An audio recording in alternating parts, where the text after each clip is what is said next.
What I love about my school is how much the students and the teachers feel passionate toward it.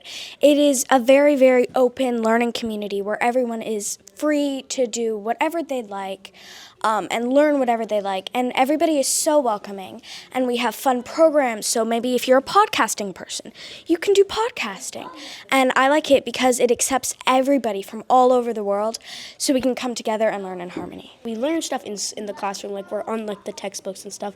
But then a good thing about the school is they give us the opportunity to do it in person. Like field trips we can go to, like for volunteering, we learn about like it's good to volunteer. But when we could actually volunteer, when we went to like the food bank. I love my school because like I feel like the teachers, they really, like he said, they push us to do things, but they also let us ask questions.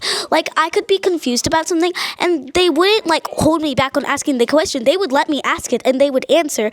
They wouldn't just go like, well, we already went over. No, they would let me ask it. They would let me review it, and if I don't understand something, they would help me understand it as well. So I'm really passionate about ROE because of all the opportunities they offer here. Like we get to go on really nice field trips. We do amazing experiments in class and in the science lab. So at the beginning of the year, the whole 5th grade got to go to Camp Cullen for 2 nights and 3 days.